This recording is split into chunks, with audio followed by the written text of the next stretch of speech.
This morning, the President and the First Lady lit a yahrzeit candle to remember all those who were massacred by Hamas in what was the deadliest day for the Jewish people since the Holocaust.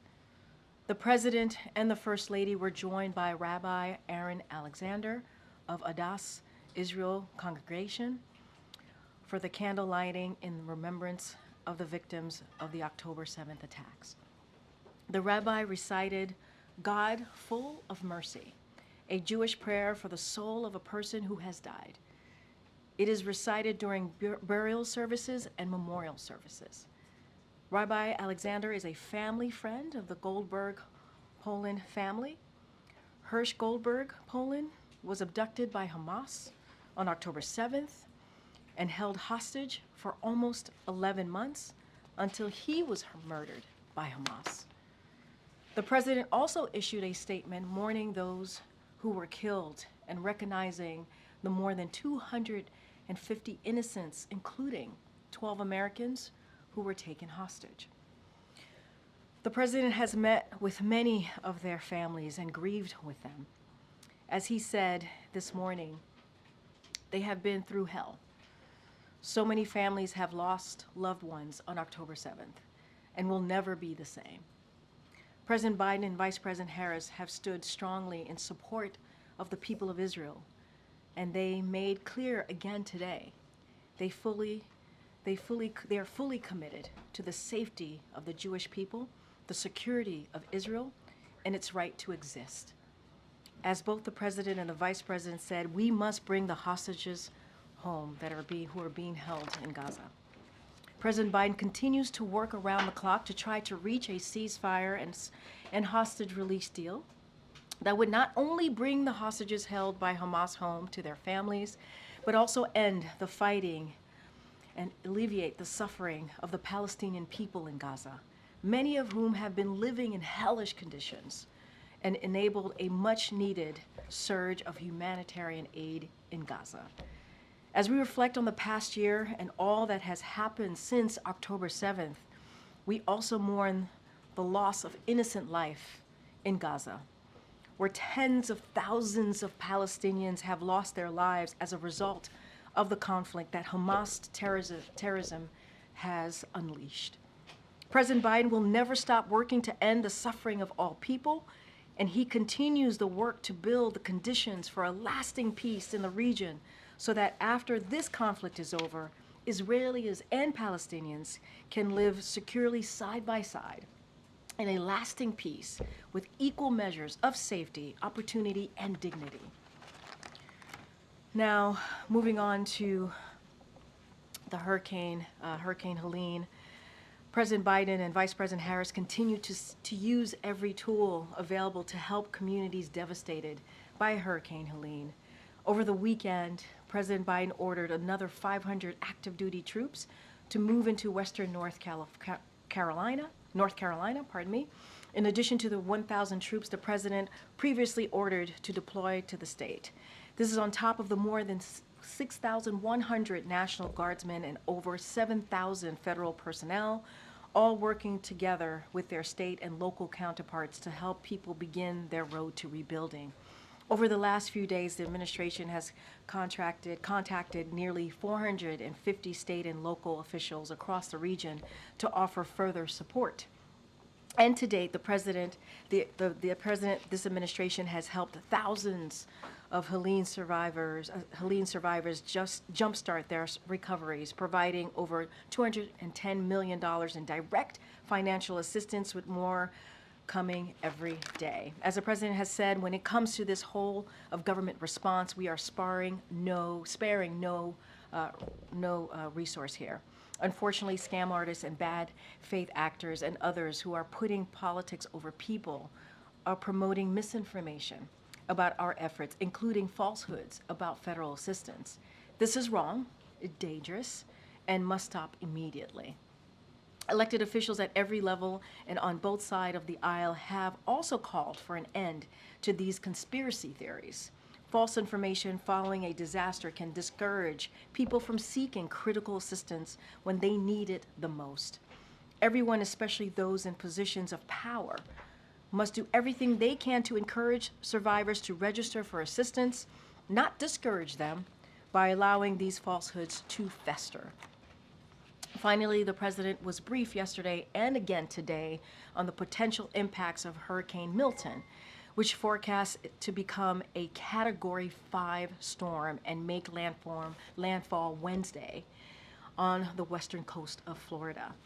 As with Helene, FEMA and other federal agencies are actively pre-positioning life-saving resources in advance of the storm, and earlier today the president approved Governor of Florida's request for an emergency disaster declaration, which unlocks additional federal resources to help the state respond to the storm.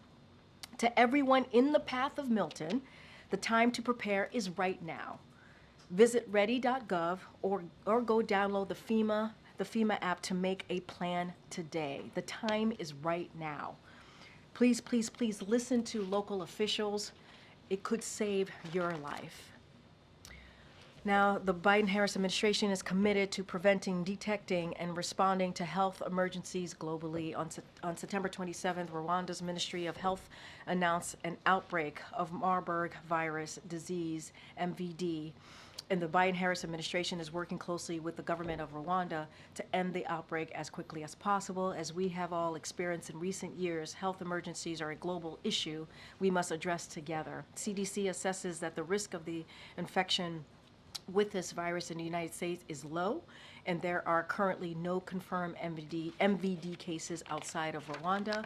Since learning of this outbreak, the United States has committed to making nearly $11 million available to address urgent health needs in Rwanda and surrounding countries.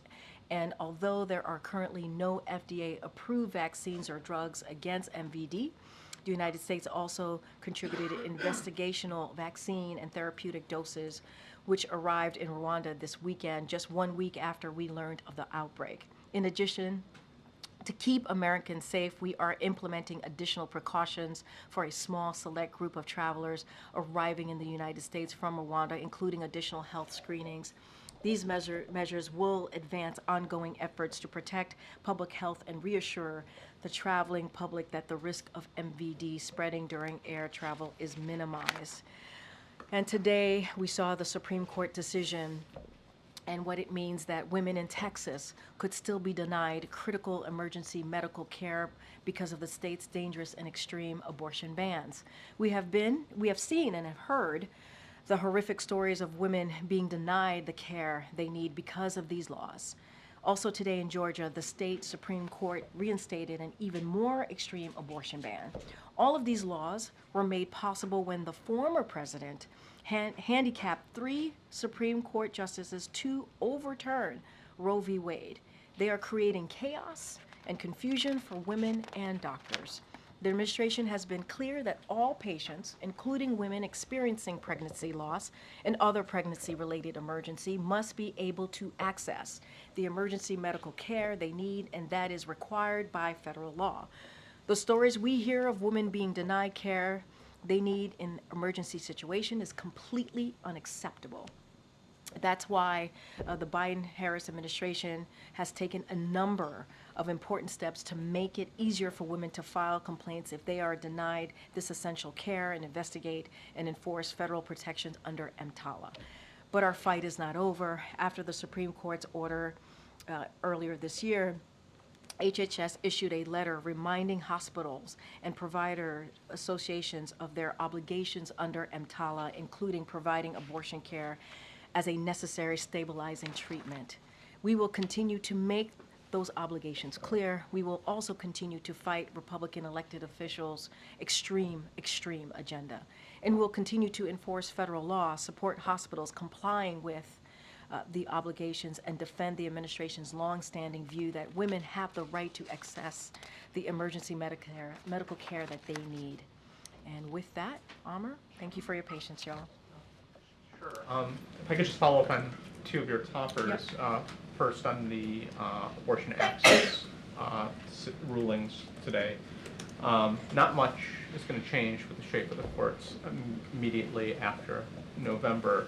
So what other avenues can the administration pursue in the little time that you have left? As you know, when Roe v. Wade was originally overturned because of the Dobbs decision that was done more than 2 years ago. The president and the vice president took action. The president on that same day announced some executive actions that he was moving forward with, obviously with the whole of a government approach here.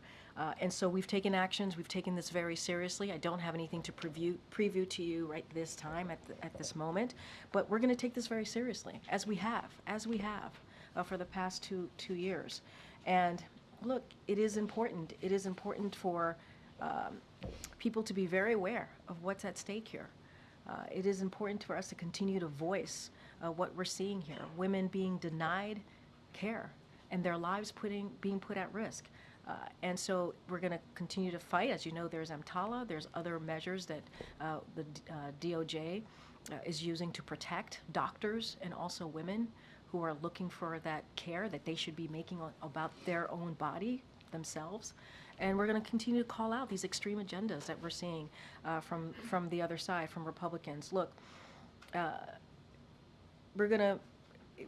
don't have anything to preview today, but it is important to call this out. It is important to say how dangerous this is and how this is a freedom that has been taken away from women. Just follow on storms. What's the confidence that FEMA is prepared to handle what could be two major disasters at the same time? And can you talk a little bit more about what they're doing specifically with Milton while they're still handling Helene? And then finally, there was a report, I believe it was NBC, just as we're coming out, that Governor DeSantis is dodging calls with Vice President Harris and President Biden. Is that an issue? Is politics starting to sink into this? I mean, that's really for the governor to speak to, right?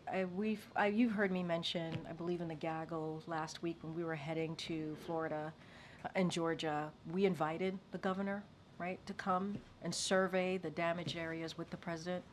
Obviously, we're in Florida. We invited the governor of Florida to come. It was his decision to not attend or not be there with the president. The president has reached out around Hurricane Helene. He reached out. It is up to the governor. It is really up to the governor. We know, I can say, and I think you've heard this from the FEMA administrator. She has been able to speak with the governor. She spoke with him yesterday in regards to Milton, that hurricane coming shortly. And so we have been in touch with state and local officials in order to be able to help the people of Florida who are going to be impacted, who were impacted certainly by Helene, and we're going to continue to certainly pre-position on the ground, and we're going to support. We're going to support the communities with whatever they need, and whenever. That is our commitment. That is our commitment to the folks who are going to be impacted. So we've been in touch with state and local officials in Florida, and we're going to ensure that we meet in advance what their needs are going to be. And FEMA's on the ground supporting that. So that's important. It's up to the governor. It is up to him. We are doing our part in the Biden-Harris administration, working, obviously FEMA's work is on the ground, all hands on deck, whole of government, robust approach here. And so, again, that's for Governor DeSantis to speak to. Is it accurate that the president and vice president have made outreach efforts and they have not been answered? You've asked us. We have made outreach, and regarding certainly Hurricane Helene, and as I mentioned, the good thing is the FEMA administrator, was able to connect with the governor yesterday. I think that's important. But look, we're gonna do the work. We're gonna continue to talk to local and state officials. That is important as well. We're gonna pre-position as this Hurricane Milton is coming towards, as it seems, towards Florida. Category 5. That's nothing to joke about. That is very, very serious. And so we're taking this serious, as the president has done many, many times when we've seen these types of storms coming our way. So we're going to do our job, do our work here. Go ahead. Thanks, Corinne. We're learning that DeSantis refused to take a call from Vice President Harris specifically around Hurricane Milton. Can you just talk about that and any communication around this new hurricane? Look, that is something for the governor to speak to himself. If you have the president and you have the vice president reaching out to offer up assistance, provided to your constituents, the people who live in your state, to make sure we are doing everything that we need to do from a federal response, and we're reaching out, offering our support.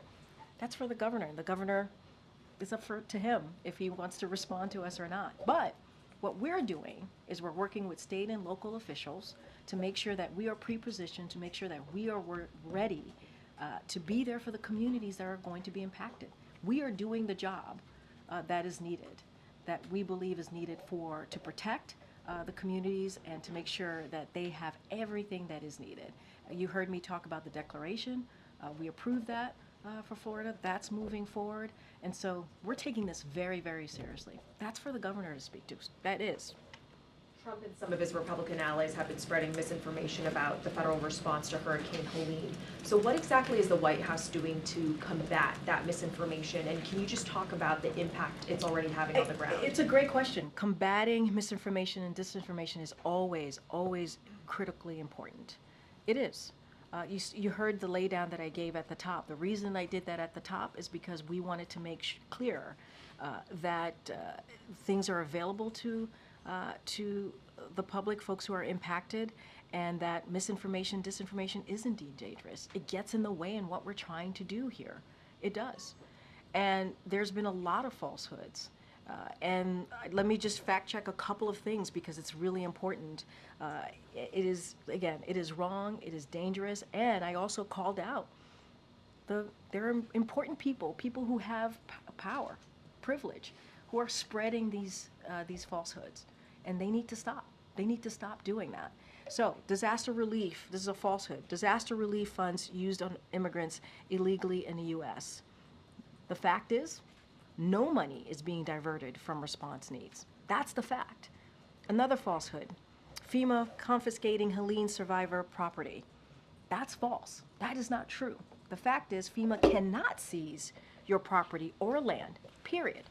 Another falsehood that's out there, FEMA will only provide $750 to disaster survivors to support their recovery. That is a falsehood. That is not true. The fact is, this is an upfront payment for urgent needs like food and medication. Many survivors will qualify for more assistance. Another falsehood, FEMA, FAA are restricting airspace in North Carolina. That is not true. That's false. The fact is there are no airspace restrictions in North Carolina. So we're going to continue to combat these. It's important to combat them. But people who have a microphone and a podium should not continue to spread this falsehood.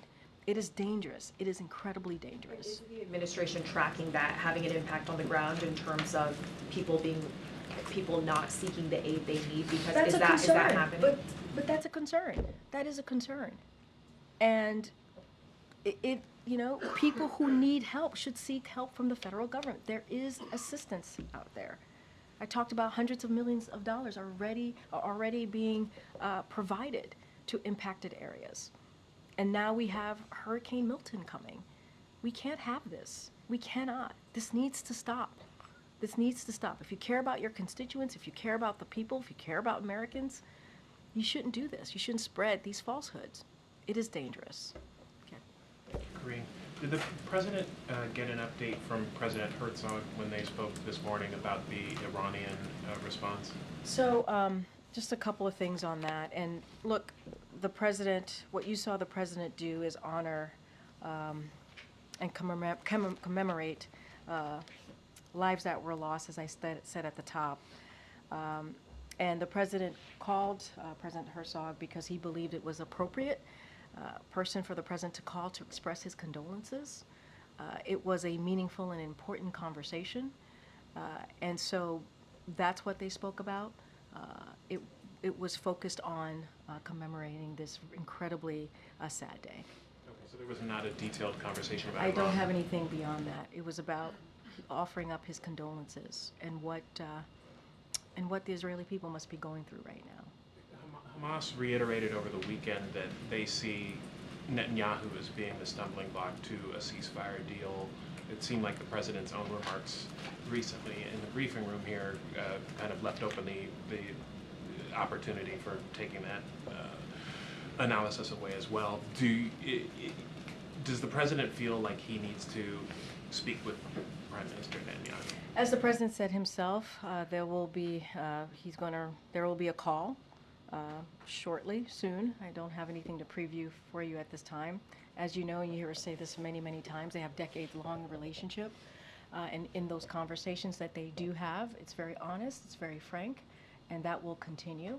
I don't have anything else beyond what the president stated at this podium on Friday or many times before about this particular issue. Look, we believe the best chance at getting these hostages home is through a ceasefire deal. That's what the president's directing his team to continue to work on, and that's going to be our focus. Okay. Just given the projected path and strength of Milton that you were talking about, is any consideration being given to the president perhaps skipping his trip to Germany and Angola? So the president is monitoring this very, very closely. I just talked about how he's gotten updates about the hurricane and obviously continuing to get updates on what is happening on the ground after the horrible Hurricane Helen. And so that will continue. I don't have anything to share about a change in travels or his schedule. And so certainly if that were to be, we would share that with all of you. Is that something that has been discussed at all, the possibility of What the I can say schedule? is that we are monitoring the hurricane, Hurricane Milton. As you just heard me at the top, it's going to be a Category 5. Our job right now is to make sure we make it very, very clear to folks who are on the ground to please listen to local officials, to please be ready and take this very, very seriously. And FEMA and other federal agencies are preparing or pre-positioning on the ground to offer up assistance and to be ready for when the hurricane hits. I just don't have anything to share about any change in schedule. Just a quick question on the Middle East. Is the White House currently doing anything to actively push the Lebanon ceasefire proposal that you all announced a few weeks ago?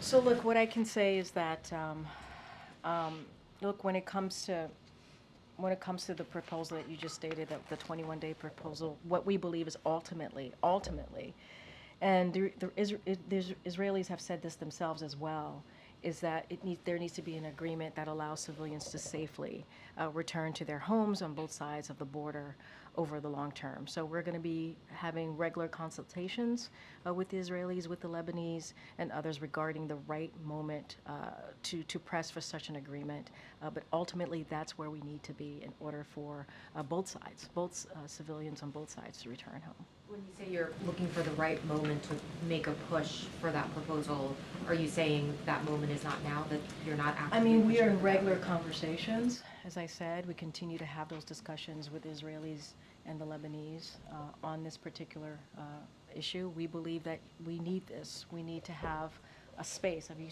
you heard me speak about this, to have some space, some diplomatic dialogue in order to get there. And so, you know, that's what you would need, is a ceasefire in order to get there. We're going to have those conversations, and we're certainly, when the right moment to press for such an agreement, we will do so. But the conversation, those discussions continue. Okay, but it would be correct to say that the White House is not currently actively pushing on that proposal? What I can tell you is we continue those consultations with the Israelis and the Lebanese. That's what I can share. Go ahead.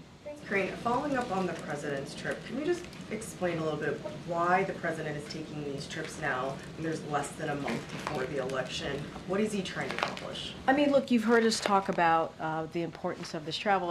He's going to be going to Germany, obviously, and also Angola. The president's certainly looking forward to that travel. And I would say that, you know, as it relates to, I mean, each of them is very different than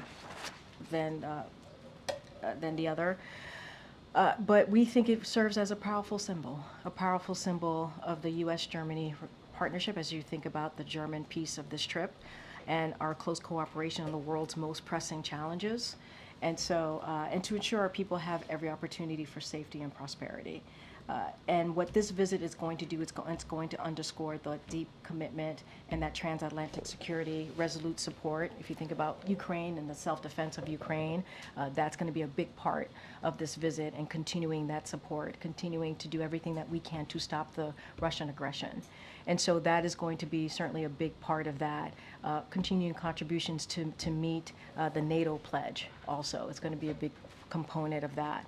And so this is important as we see what's going on in Ukraine, as we continue to see Russia's aggression, to have that conversation. You have seen the president's leadership when it comes to Ukraine and what he's been able to do to make NATO stronger, to have more than 50 countries support Ukraine in their fight against that aggression of Russia. And so that's a big part, certainly will be a big part of that trip.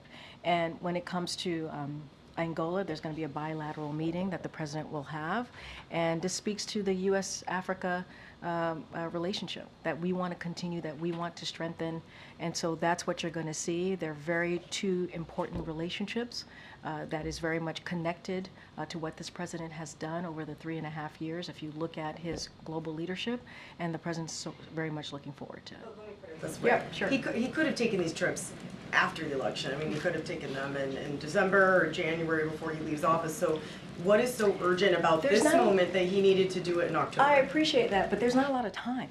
There really isn't. 3 months is going to fly by. There's not a lot of time. And so the president wanted to get this done. We had said, as it relates to Angola and going to the continent, the president had made a commitment and a promise to go to Africa, to continue to show his commitment to that relationship. And that's what the president wanted, to keep that promise.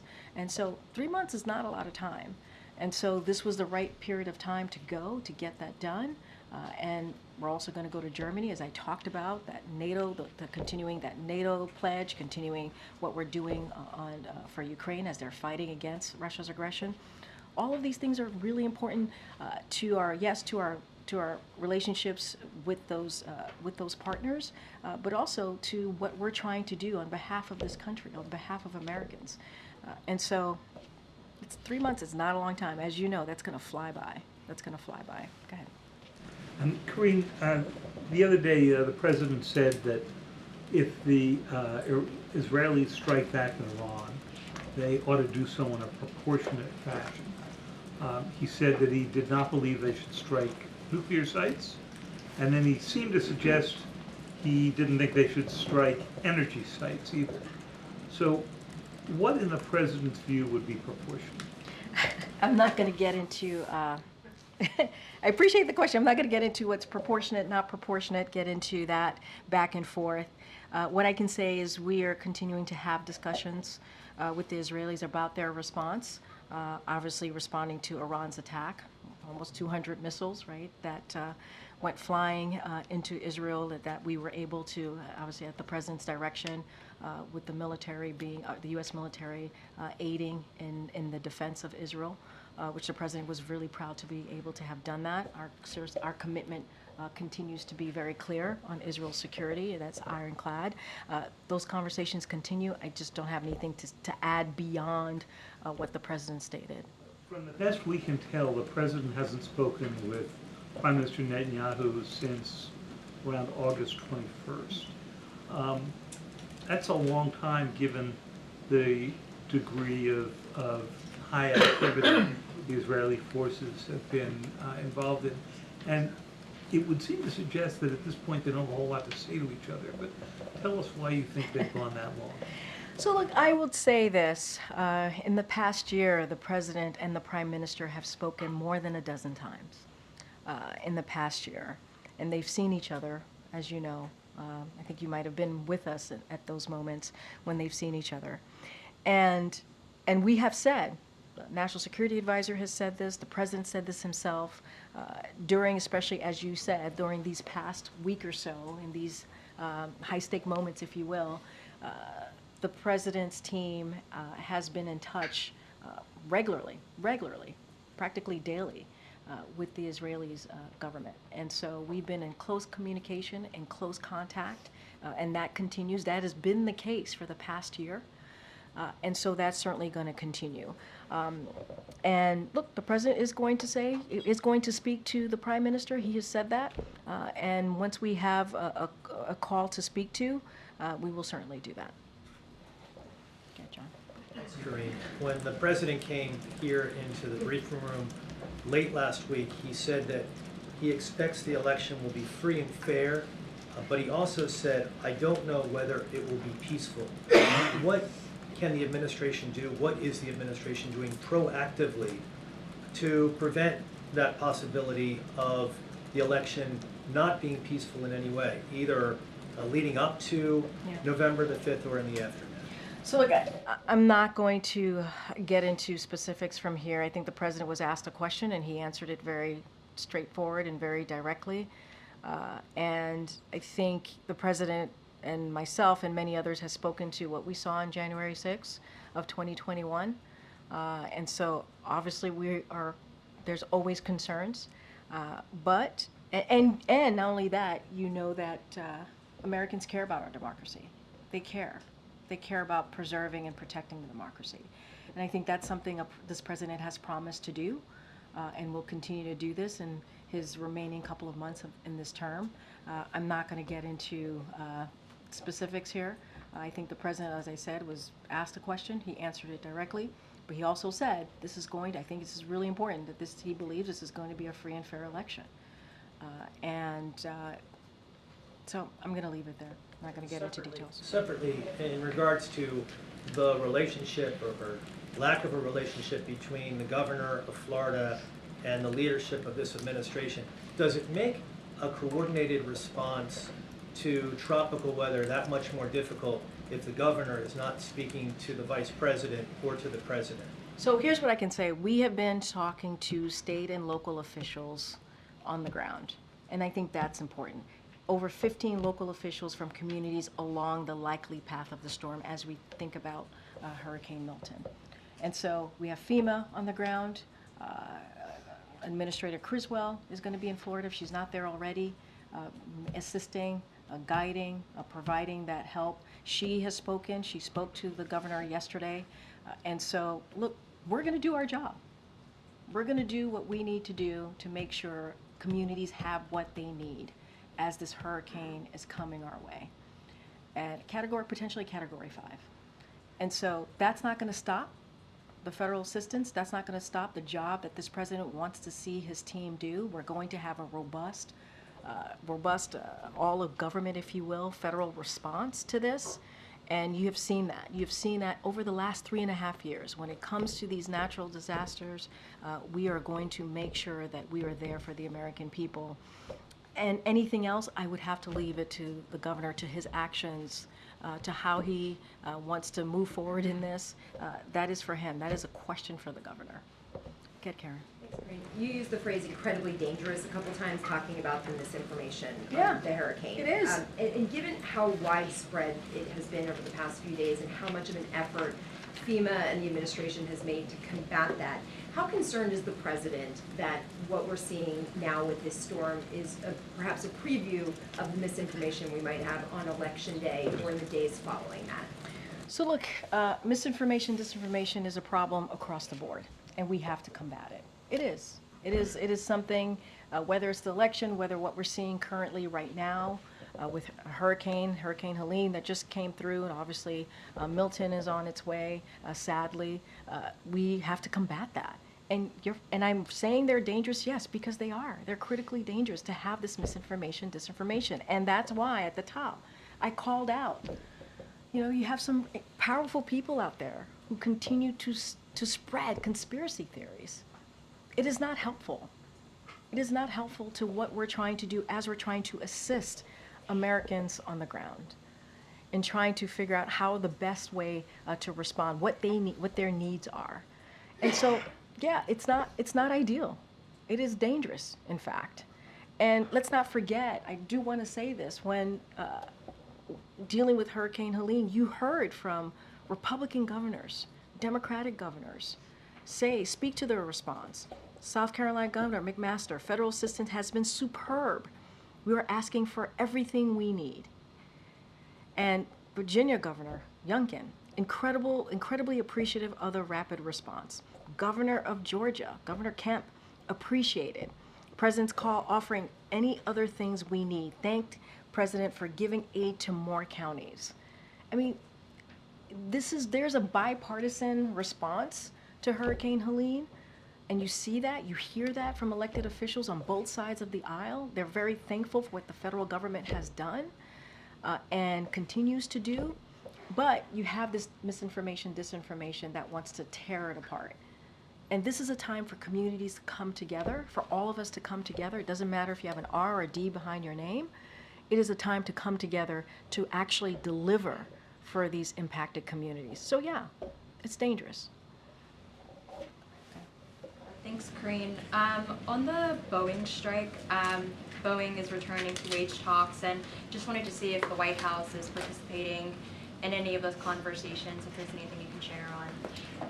So look, as we've always stated, collective bargaining is something that this president believes in. It has worked. You've seen that work over the past couple of years under this administration, what we've called for it. I don't have anything to share beyond that.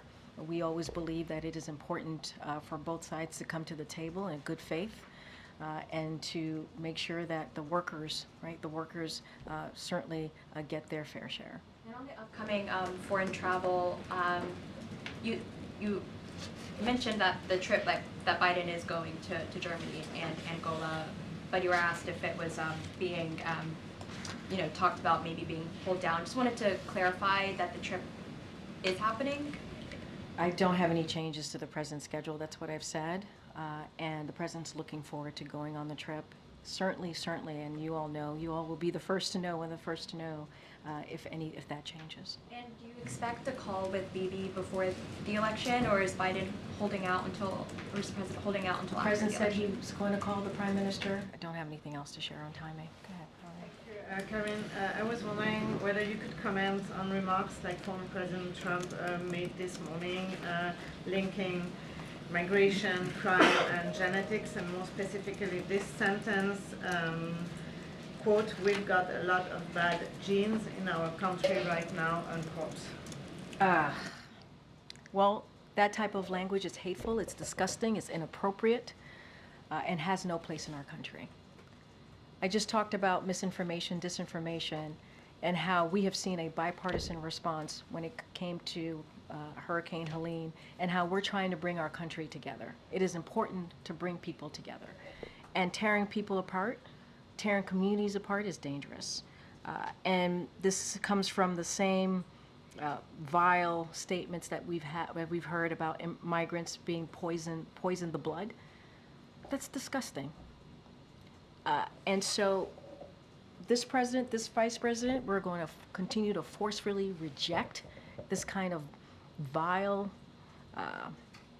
disturbing, hateful speech. It has no place in this country. And we have to respect the rights of all. Respect the rights of all of us coming together. That's what we want to see, not tearing communities apart, bringing it together. A few questions on China. Could you please share what message President Biden sent to President Xi on China's National Day in the past weekend? And are they planning to talk by phone very soon? What's the main purpose of this phone call, considering the upcoming government transition in the United States? So to your question on the National Day, the president certainly conveyed the same message that he has done in the past couple of years, which is congratulating the Chinese people on occasion of PRC National Day on October 1st. As it relates to a call, I just don't have anything to share with you at this time. Wrote a letter to congressional leadership asking them to add additional funding to the disaster relief effort, and I wondered if there was any more conversations behind the scenes happening to bring them back early. So, look, first, the letters focused on SBA's disaster loan program, which could soon run out of funding, and so the president wanted to alert Congress on that. That's what the letter primarily focused on. And in addition, the FEMA Disaster Relief Fund faces a shortfall at the end of the year, and so the president's letter was urging Congress to speed up and provide that funding. And that's what the president wants to see, and that's what the president was calling for. We want Congress to move appropriately, at appropriate speed, to get this done. And here's the thing, in the past, Congress has been able to take quick action even when there is a recess. to address urgent problems. So this is nothing new. This is nothing new at all. And so the president wanted to be very, very clear about where we are and what the needs are, and wanted to show to Congress in this letter the urgency of them acting. They need to act. Believe they should come back early? As I stated, this is not the first time Congress has been able to take action and to act on when it comes to urgent problems, urgent matter. They've been able to do that during recess. What we are going to continue to do is lay out the urgency of this getting done. We're talking about SBA disaster loan program. This is important to communities, especially communities that are impacted. Kevin in the back. Thank you. I have questions on two topics. The first one, you mentioned the Supreme Court case regarding emergencies and abortions. The administration has not done much to enforce its interpretation of that law, that hospitals have to provide abortions in medical emergencies, particularly for hospitals that patients have reported that's not happening. Can you talk about the administration's efforts to ramp up enforcement in that area in the next couple months? Yeah. So I would refer you to HHS. This is on their purview, so I would refer you to them. And on the storms that are coming and also on Helene, Florida and Georgia both have voter registration deadlines today. Some of the states that are in the path of the storm have them upcoming. Is the administration going to ask the states to extend those deadlines, or are you doing anything to prepare for storm damage to exist around Election Day? So make look, it difficult for people to go vote? No, understand, and I've gotten this question multiple times in variations. So look, this is why it's important to do this type of response that we're doing. We want to make sure that the communities are getting the response, they're getting the recovery from this disaster, and we want to make sure that their voices can be heard in November. So I would certainly refer you to state election officials and certainly CISA as well to speak to that specifically. I just don't have anything else to share, but this is why what we're trying to do, trying to combat this misinformation, disinformation, working closely with local and state officials to make sure these communities have what they need so that we can get them back on their feet is so critical, is so critical. As it relates to that specific question, I would have to refer you to the state. Are you seeing misinformation about the storm and voting, or just the storm What I'm response saying in is that general? misinformation, disinformation. I'm speaking to our response on the ground, right? We're trying to get funding on the ground. We're trying to make sure that people who have been affected can reach out to FEMA, can reach out to federal government asking for assistance, and that is something that's really important, and that's the misinformation, disinformation that I'm speaking to. And so what our focus is making sure that that recovery, that response is getting to communities, because we want to make sure that the communities, they're able to have their voices heard in November. Thank you. Okay. Okay. Thank you, Corinne. Congratulations on the promotion. Thank you. You're not leaving us in the briefing room, are you? Unless you want me to. Do you want me to leave them? No, sure don't. All right. Okay. So the arms dealer that President Biden freed in a prisoner swap, Victor Bout, is now, according to the Wall Street Journal, selling weapons to the Houthis. Does President Biden think that is a problem? So look, a couple of things. I can't confirm that report today, I believe in the Wall Street Journal. I do want to put out a couple of facts here that is important to note. Look, securing the release of Americans who are being held hostage and wrongfully detained is a big priority, is a priority for this administration. And I would note that we have been extraordinarily successful in getting that done. It is a top priority to get these Americans, again, wrongfully detained and held hostage. And so that is something, and it's not easy. It is not an easy thing to do. It is not. There are some difficult decisions that we have to make. We've been very transparent about that, very transparent. As you're talking about Victor Bout, that was related to Brittany's release, and so even then, a year and a half ago, we were clear about decisions that have to be made on a number of occasions, and it's incredibly difficult. And we've been transparent about it. We've been very transparent. So look, we're going to continue to do what we can, do everything that we can to bring Americans home, who are wrongfully detained and held hostage. And again, frankly, we have had an extraordinary record of doing just that, and that's going to be the president's top priority. And on this issue of funding, the administration has money to send to Lebanon without Congress coming back. But Congress does have to come back to approve money to send to people in North Carolina. Do I have that right? Here's what I'm going to be very clear about. The president and the vice president has had a robust whole of government response to this. Hundreds of millions of dollars. I said it at the top, more than $200 million that we have directly put towards survivors here for disaster help. And that's because of this president's commitment to make sure that we are there for communities that are impacted. We take this very seriously again. We take this very seriously. And before the hurricane hit, we pre-positioned more than 1,500 federal folks on the ground to help. And so we have made sure that every state has gotten their storm requested emergency declaration. They requested it, and we made sure they received it. We've taken this very seriously. More than $200 million that we have provided to the impacted areas.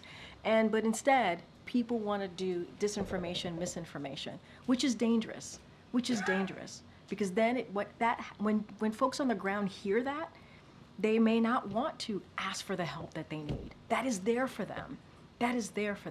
That's our focus here. But President Biden is fond of saying, show me your budget and I will tell you what you value. If he's got money for people in Lebanon right now, without Congress having to come back, what does it say about his values? There's not enough money right now for His people values, in North Carolina who need it. That's not misinformation. Wait, no, that is, your whole premise of the question is misinformation, sir. What you do, yes, Which it's misinformation. part? Is there money to send to Lebanon right now? I just mentioned to you that we provided more than $200 million to folks who are impacted in the area, and I just shared with you that people are deciding not to. People are deciding not to. President Biden sent a letter to Congress that there's not enough money to help people We're in North talking Carolina. about the SBA disaster loan. That's Yes. money for people in North Carolina. And that's important, and people in North Carolina need that. Wait, this is nothing new. Peter, this is nothing new. Congress comes together, they provide money, millions of dollars, for disaster relief. We're asking them to do the job that they have been doing for some time. From a letter that President Biden doing sent to for Johnson, some McConnell, time. Schumer, and Jeffries. The president's letter is not misinformation. Would you agree? No, the way you're asking me the question is misinformation. There is money that we are allocating to the impacted areas, and there's money there to help people who truly need it. There are survivors who need the funding, and You it's can't call a question there. that you don't like misinformation. I said That's that, very I actually said we have the money available to help survivors of Hurricane Helene and also Hurricane Milton. Now, there's going to be a shortfall, right? Because we don't know how bad Hurricane Milton is going to be. And so we're going to need additional funding. That's exactly what I just asked about. And you said it was No. misinformation. What Yes. you're asking me is why Congress needs to come back and do their job. That's what you're asking me. Congress needs to come back and do their job and provide extra assistance, extra funding to disaster relief fund. That's what Congress needs to do, and we're going to continue to urge that. You may not want that, but that's okay. That's what this president wants, and that's what the vice president wants. Thanks, everybody.